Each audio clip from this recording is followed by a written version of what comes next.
it's kind of insane looking back on it, just how devoted people were to this idea that Avatar The Last Airbender was the best thing on American TV.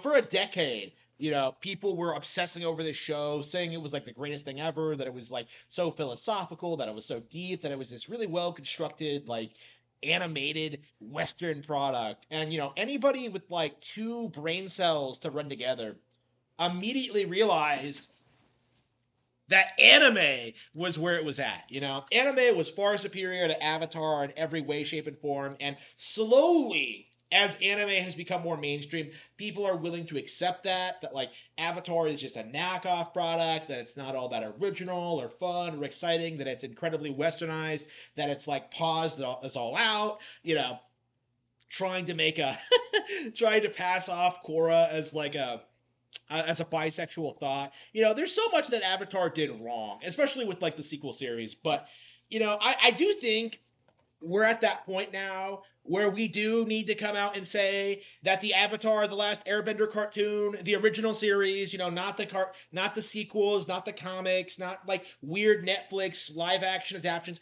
the original series is not that good. I've actually been watching it again on Netflix. Actually, I saw that it was on there, and I'm just like, oh yeah, let's put on some Avatar and see what we have to go with here. And what we get is this like lazy, insipid, uninspired, Star Wars. Like I don't understand like why Americans are obsessed with this idea of like fighting the evil empire when like we are the evil empire. We are oppressing certain people around the world. We are doing certain things. We are like, we are like the evil. We are the stormtroopers. Like I don't understand like the weird cognitive dissonance of like American audiences with like this obsession that like, oh man, we're the resistance, we're the rebellion, and we're just not at all. Well, like other Americans aren't. I'm not. I am, because like I'll be willing to. I'm willing to come out and like address these issues. But like like really, like generally speaking, like the obsession with like the fighting the empire is just like laughably off base, because like they're always going after the wrong people, the wrong targets. They don't even know what they're fighting for, or like what people need, or like what they themselves need, or like what brings happiness and fulfillment to people. Because like it's just like it's just really hypocritical and stupid, right? Like I think the worship of like so much of like American made media comes down to like this refusal to become more cultured, to understand more about the world, to like this obsession of like pretending that America is like the best country in the world, when that's just like pretty observably not true, like simply by interacting with you know ordinary Americans. It just becomes like just obvious, honestly. But and like I do think like Avatar, like the worship of like American media brands, like Star Wars, like Superman, like Avatar: The Last Airbender, like it's such a stark contrast to how like anime fans act, because anime fans have this like deep nuanced like mindset of like they're willing to acknowledge like simple concepts, like the idea that like Goku is not a hero. Goku is Goku, right? There are things that happen because of Goku, but like just because he's fighting the bad guys, that does not automatically make him like the hero. And of course, like you have like the original American dub that like really tried like leaning into the Superman angle and trying to like imply that like Superman was some major inspiration for the character when he wasn't, right? Goku is better than Superman because Goku has a more fleshed out like concept, a better formula, and like is just a more fun character that's built to serve the story, not to fit the creator's like bizarre like political ideology. Like this is the thing, like when it comes to the Superman discourse online right now, people are like fighting over whether like Superman is woke or not. And the reality is he is, He always has been, but the masses just won't admit it. That's kind of the issue we've been having for the past several decades. Actually, is that people have this mindset that like things used to be woke free, that they used to be free of American political ideology, but like in reality, you go back to Star Wars, they literally call the faceless evil empire, their foot soldiers, stormtroopers, after the stormtrooping of of Germany. So like again, it's obviously like demonizing a certain group of people who did certain things at a certain point in time in a certain place, and people back then people didn't see the propaganda of it, or if they did, they thought it was a good thing. That's kind of the mentality that like we grew up in. The idea that like things like that weren't woke is completely and utterly wrong and does need to be addressed. And that kind of goes into like what I want to talk about when it comes to Avatar: The Last Airbender. Like specifically, like people have this mindset that the show was like well constructed, that it was well produced, that it was well animated, and it's just not. Like again, it's below average when it comes to the average seasonal anime, right? The characters don't look good, the plots aren't interesting or unique. Like it really does just come down to like the same messages that infiltrates all like American programming.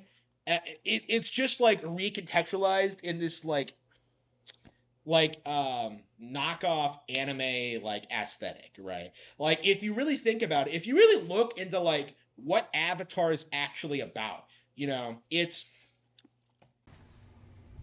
really is just about violence being bad. Violence doesn't solve anything, is the core message of Avatar: The Last Airbender. And this is a show about stopping a war with violence. The message is inherently hypocritical. This is why the ending was so polarizing, why so many people had like a problem with it. And the core issue with the show in general is that it's supposed to be this adventure story about the savior of humanity, the Avatar, like going out and resolving this worldwide conflict. Like the Fire Nation attacked, and we have to stop them. It's really interesting to me how Avatar tries to do this thing of acting as if, like, the Fire Nation are people too, right? They don't want anything to do with the war, right? The only people who are responsible for the Fire Nation's actions are the Emperor and his daughter, right? Like, there are a handful of people in the military who are evil, but everyone else are perfectly normal people who don't want to improve their culture, their standard of living, of going about their daily lives, of the Fire Nation are pure evil because they just are, I guess. Oh, but they aren't though.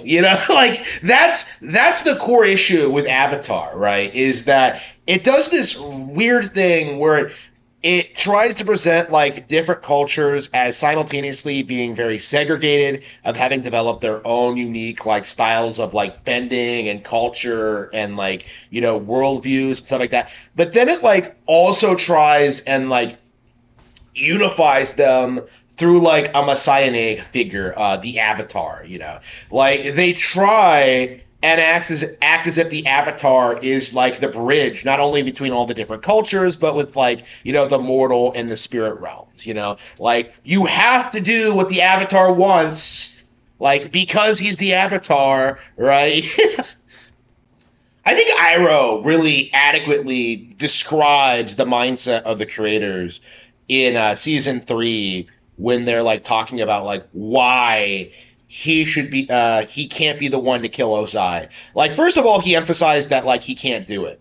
But second of all, he does this thing where he's like, well, history will see it as just violence between family members. When if the Avatar does it, then he'll be seen as the savior. Like that's the cope. That's the mindset of the creators, is that like the Avatar, the Messiah, has to be like the judge and the executioner, and like the action the actual wants, desires, needs of like the people don't matter at all. Like the Avatar is the only person who can do it. Not because he's a particularly good bender, because Aang isn't. He has to master all four elements. Not because like he's some like deep, insightful like person, because he's a child with no real world experience. Not because like there's a not because of any real like special knowledge or like drive to succeed, because like Aang doesn't even want to save the world, right? He wants to just be a stupid like lazy kid. Like the reality is so basically in Avatar's version of reality, what normal people want and what they do don't matter at all. The only thing that matters is that Aang's worldview is validated, because Aang wants peace. Aang wants a non-violent solution to the problems. Aang doesn't want to kill anybody. And he doesn't really stop to consider, like, what's going on around him, the tyranny of, like, the Fire Nation army, the corruption in, like, the Earth Kingdom, the inability of, like, the Water Kingdom to do the North Pole to do anything but protect their borders, right? He doesn't think about or care about any of that. All he wants to do is just go around and have fun like he always did, while like trying to like desperately try to port Katara and fail, even though he's the Avatar. Like that was Aang, early on.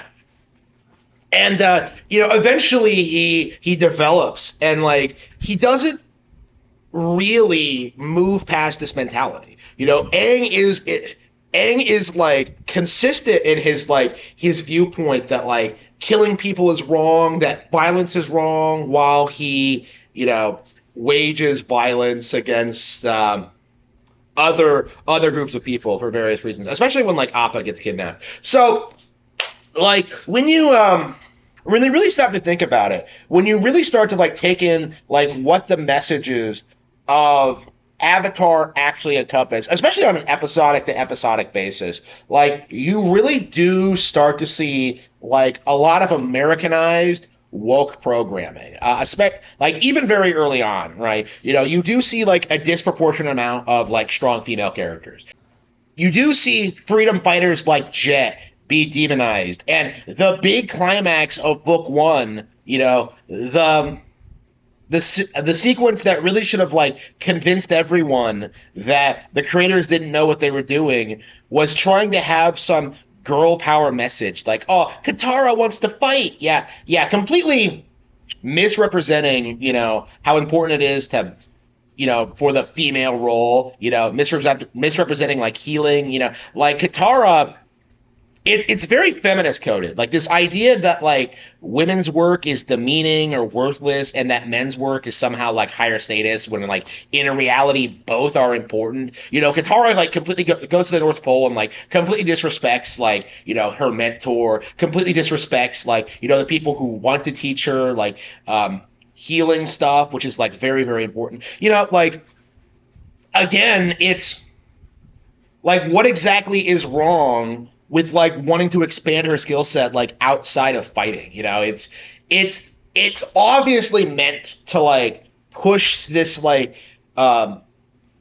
Americanized like pro-feminist message that girls can do everything that men can do, and it's just not true. Like the show tries to pretend otherwise. It tries to pretend like Sokka is useless, and that like all the female characters, especially like Azula, are just like extremely OP and like incredible people that can like, I don't know, like Azula topples like Ba Sing Se by herself. Like it tries to pretend that like these like 14-year-old girls can like topple entire nations, and it's just so unbearably like laughable and just so like out of touch with reality. It is inherently like pro message. And my problem with it, looking as someone who's like watched the show several times and like has spent a lot of time thinking about this, is like just how many people just kind of refuse to like acknowledge just how blatant and how obvious it is. Like it is crazy to me to see how often like people try and make it seem as if like Avatar's world building makes sense, that there was like that there's a clear progression, that there's like that there's a reason for all this, that there's a reasonable explanation, but like there just isn't, you know, at its core, like Avatar just doesn't really exhibit a proper realization of the hero's journey, right? Aang doesn't learn anything. You know, Aang doesn't realize that his worldview, like his pacifistic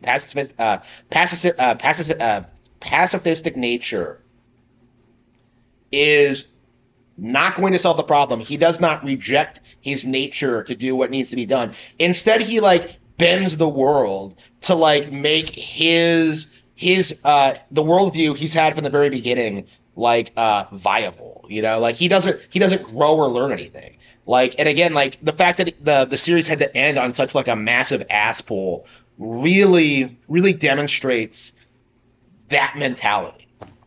Like it really demonstrates like how desperate the creators were to get this like anti-violence message across in this story about stopping a war. I think the reason something like Fist of the North Star, Naruto, Dragon Ball Z, Bleach, Yu Yu Hakusho, why all these shows have kind of like aged far better than Avatar, why they feel more grounded, why they feel like they understand like reality better, especially in the case of Naruto. Actually, it's probably the exact opposite of Avatar in this regard. Naruto understands like the necessity of violence. Protecting your own interests. Going out there and dealing with your enemies. People who don't have like the same values as you, who want to do you harm. Right. Violence is good because it stops people from taking advantage of you. Okay. Naruto like understands like why violence is necessary. It respects like the heroes of the past who fought to like build the village up to where it is now, and even in the future, in the age of Boruto, a ninja, even in this age of peace, are still like venerated and are still like understood to be like these valuable assets to society, right? The things they did when it was necessary was considered to be important. And again, like this is the westernized, post Vietnam kind of like mindset of like the American left. Like violence is bad no matter the context. Like it's that's completely and totally wrong. And Avatar is a good example of just how that mindset of what happens when you put that mindset into practice. Because in reality, the Fire Lord would not be deposed by some Deus Ex Machina teaching Aang how to energy bend and like preventing Ozai from moving fire. By the way, like how exactly would removing firebending from the leader of a global empire like really ruin the Fire Nation's like goals at all? Like all that would happen was that like he would just control everything himself and like elect a successor, Azula, like somebody would step up and like continue like what the Fire Nation was doing. Like again, like like, oh, they took away like the Emperor's bending. Like no, like the real reason the Fire Nation wasn't able to continue the invasion was because they beat them in a war. Aang's actions like are simultaneously like held up as being this like grand spectacle, this amazing thing, and in reality it's just not, like that's the core like contradiction of Avatar. This is why the series fundamentally doesn't work, and why we as Americans really need to speak out and reject against it, because these kinds of